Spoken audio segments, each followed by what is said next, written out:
साल 3 साल से प्रिपरेशन कर रहे हैं हम। अच्छा। और एग्ज़ाम भी सही रहा था, ऐसा नहीं था कि एग्ज़ाम अच्छा नहीं, तो बट ये कि जो ये धांधलेबाजी हुई है, तो हम जैसे बच्चे तो रह गए ना, जिन्होंने अपनी मेहनत से पेपर दिया था, तो वो तो रह गए और अब मेरिट आउट हो गए हम भी। अब वो है कि 2-4 नंबर से हम रह गए। अब हमारे पास इतना पैसा नहीं था कि हम दे दें, और ऐसे पैसे लेके हम नौकरी करना भी नहीं चाहेंगे। इस बार अगर मान लो ये कैंसिल होता है और फिर से दोबारा एग्ज़ाम होता है, तो क्या भरोसा करें कि दोबारा ऐसा ना हो। सबसे बड़ी बात है कि उम्र बढ़ रही है हमारी भी, और प्रेशर तो रहेगा ही है, घर वालों का भी रहेगा और अपना खुद का भी है। बाहर रह रहे हैं यहाँ पे, तो उसका मेंटली प्रिपेयर हम जल्दी से नहीं कर पाते, टाइम लग। हम ये नहीं कहते कि भैया आप सबको सिलेक्शन दे दो, एक फेयर प्रोसेस से अगर ये एग्ज़ाम होता है तो हम एक एक्सेप्ट करने को तैयार। माँ बाप मेहनत करके हमको यहाँ भेज रहे हैं, और जब हम इस तरह की धांधलेबाजी यहाँ परीक्षाओं में देखते हैं तो मन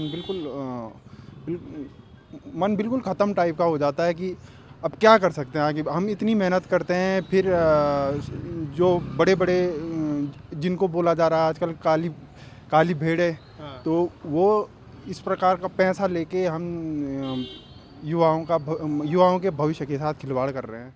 मैं उत्तरकाशी से हूँ और यहाँ पे 3 साल पहले मतलब गवर्नमेंट एग्ज़ाम की तैयारी करने आया था। तो फिर हमने उत्तराखंड अधीनस्थ सेवा चयन आयोग और उत्तराखंड पीसीएस के लिए तैयारी करनी स्टार्ट की। पर करंट टाइम में हम देख रहे हैं कि अधीनस्थ सेवा चयन आयोग में बहुत ज़्यादा धांधली और गड़बड़ी चल रही है। तो जिससे मतलब जो युवा इतनी दूर से पहाड़ से तैयारी करने आता है, वो कहीं ना कहीं बहुत मतलब निराश हो जाता है इसके बाद कि इतने साल मेहनत करने के बाद उसके साथ इस तरीके से सलूक किया जाता है। आयोग का ऊपर सबसे बड़ी जिम्मेदारी होनी चाहिए कि वो एक निष्पक्ष रूप से अपनी क्या परीक्षा कंडक्ट करवाए।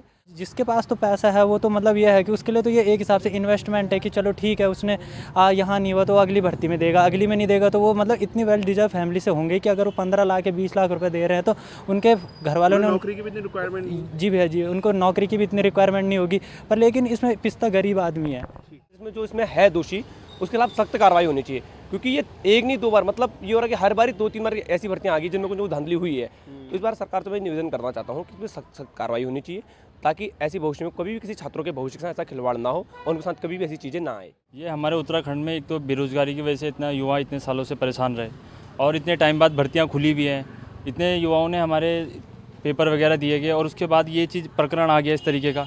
ये बहुत ही गलत है। इसमें जो जिन्होंने दिया है और जो ठीक है उनका भी भविष्य ख़राब हो रहा है। इसमें सख्त से सख्त कार्रवाई होनी चाहिए।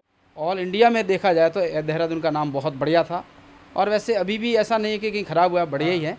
पर यह है कि थोड़ा प्रोफेशन को लेकर के ऐसा समस्या तो थोड़ी आई है कि इस प्रकार की कुछ गड़बड़ियाँ पाई जाती हैं, तो बच्चे को भी परेशानी ही है, सीधी बात है, जो मेहनत करने वाला है। और दूसरे जो प्रोफेशन से जुड़े हुए टीचर्स हैं उनके लिए भी दुख की बात है, क्योंकि अगर नाम बदनाम होता है तो एक का नहीं होता, पूरे शहर का होता है, और धीरे धीरे फिर माहौल बिगड़ता है। तो मेरा ये कहना है कि देखो, वातावरण को या कंपटीशन के माहौल को स्वच्छ बनाया जाए, सुरक्षित बनाया जाए, और देखो मेहनत करेगा वो निकलेगा, और मेहनत का वैसे माहौल बनाए रहना ज़रूरी है, और स्वच्छ प्रतिस्पर्धाएँ होती रहें।